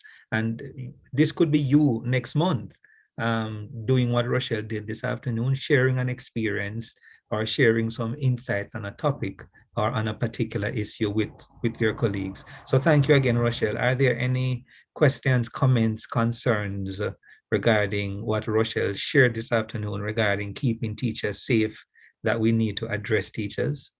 Anybody has any final words or any comments or any question surrounding the issue of keeping teachers safe or making schools safe for teachers? Sir, I saw a comment it was a question that I saw early on when I was presenting. Somebody was asking, how did we engage the set that was at home? Mm-hmm. So what some of the teachers did, we were mainly at school, but what some of the teachers did, they engaged with them in the mornings before they came to school. So it was either a short synchronous session or an asynchronous session. So they would send a message, or they would meet with them briefly to say, all right, this is what we're going to be doing for this week, kind of brief them as to what they do. So by the time they get to class, they would have an idea, and things would be posted in a Google Classroom for them to engage with. So by the time it's Wednesday, for example, and that group was in this space, they would know what they would be coming to. So even though, yes, they still did the double teaching, but at least they had an heads up as to the topic, material, content. And so when they get to class, it would make it a little bit easier, well, for those who decided to really engage with the information. But that is how they did it. For those who did not do the hybrid, because as I said before, only 2 teachers really got the privilege to do hybrid teaching because of the kind sponsor from the parents who bought that teacher and the class, the modem for them to work with, because we had internet challenges at school. Right. Thank you. And teachers, you have been hearing Rochelle speak about hybrid teaching, and she did mention a course that she did with us. We offered that course just recently, and it came to an end perhaps a week ago. And I'm just letting you know now, if you're in the space now and you wish to do that course, we're going to be offering it again in short order. And if you wish to participate in that course, you can just put your email address in the chat. And when we're offering the course, we will make sure we send you an invitation for you to join the course. That course will be offered in short order, certainly during September, or towards the end of September. We can't give you a date yet because we're still in the process of planning the schedule for it. But if you wish to participate in that course, you can just put your email in the chat, and we will make sure that we send you an invitation when it is time for you to join the course so that you can participate. The course is Teaching in a Hybrid Classroom. That's a course that we think all teachers, well, certainly more teachers than those who got the chance recently to do it, should do that course. And so we know that now is not the best time, but a number of teachers have asked if we could offer the course again. And so if you have the time during September, and if you are prepared to take on a 12-hour course during September, it is not intensive in terms of the workload, but it is rigorous in terms of the content. But it's not intensive in terms of the workload. If you feel you would have the time to take on that course in September, then you can put your email in the chat. We will send you an email when it's time for you to sign up so that you can become a part of the cohort that we will offer in September. Teachers, it's been a great afternoon. We are a little beyond our scheduled time. I'm just going to thank you again for being with us. This is the last time that we will be meeting with you like this before the school year begins formally September 6th. And so on behalf of the Teaching Council, I really want to just wish you all the best for the new school year, to commend you for doing so well in the last school year, and to let you know that you should be kind to yourself. Sometimes we think that we should be super teacher and we should do everything that we under the sun, and we should answer every call, and we should serve on every committee, and we feel like we're underperforming if in the middle of a pandemic we're not as productive as we have always been. Be kind to yourself, teachers. Give yourself a chance to not do as well as you have always done, but to always try to do better. And I think that is the commitment we have to make. We should always try to do better, but understand that you're not going to do as well as you have always done. Be kind to yourself and just give yourself a chance to not do as well as you have always done, but to always ensure that you are striving to be better. And so on those words, I'm just going to release you this afternoon and to let you know that we will not meet with you again or speak to you again in this fashion until somewhere in September towards the end, when we will engage you in some other activities. Thank you for the support that you continue to give to the Teaching Council, and we look forward to serving you. I want to thank Mr. Troop again, who has stayed with us to the very end. Thank him again for his presentation this afternoon. and also thank Rochelle for rounding off the afternoon as she did. So teachers, I'm just going to open your mic so that you can all shout. You can all shout. Sorry, hold on, give me a minute. I'm just going to give you a chance to unmute. So you can just shout. You can just shout good evening, goodbye, thank you as you exit the room. So long. Thank you so much. Have a good evening, everyone. Good evening. Thank Everybody, you. take care, take Bye. care. Leslie. Bye. Bye. Thank you. Bye. The Thank best for the you. new school year. Bye. Bye. What a Bye. Thank cacophony you. of Thank you sound. and goodbye. Take So care, bye-bye, long. everybody. Farewell. Goodbye. Thank you, Mr. Bye Leslie. bye. Thank Thank you to the Thank presenter. you. Bye. Thank you. Until we Excellent meet again. presentations. It's been Bye-bye. great sharing with A you great job. together. But Great job. now Thank we you. Thank you. say Thank you. Thank you, Mr. goodbye. Leslie. Oh boy. What you have done now, you have people singing. Oh Lord, I realize. You have I been realize. such That's a fine. I don't know powerful who was singing. I was trying to find the teacher. person who was Thank So singing. you. Which long Thank song? you. farewell to you, my Who is that, friend. Donna? Are you the one singing, Donna? Yes. Oh, Donna, go ahead. Sing, my dear. Sing, my So dear. long farewell to you, my friends. Goodbye for now until we meet again. It's been great sharing you together, but it's time to say goodbye. Goodbye, everybody. Bye-bye. Bye-bye, everyone. That was great. Yes, Mr. Leslie. indeed. Indeed, that was excellent, Donna. Mr. Thank you. Leslie. Yes, who's this now? Mrs. Wallace. Mrs. Wallace, Sir, yes? yes. I did one of the course already. I did the virtual learning course already. And I've been signing up for other courses, and because of the time frame, I'm not able to do them. September being an HOD is gonna be challenging for me. I really want to do this one, but having it in September, I foresee is gonna be a challenge as we are trying to put so many things in place for September.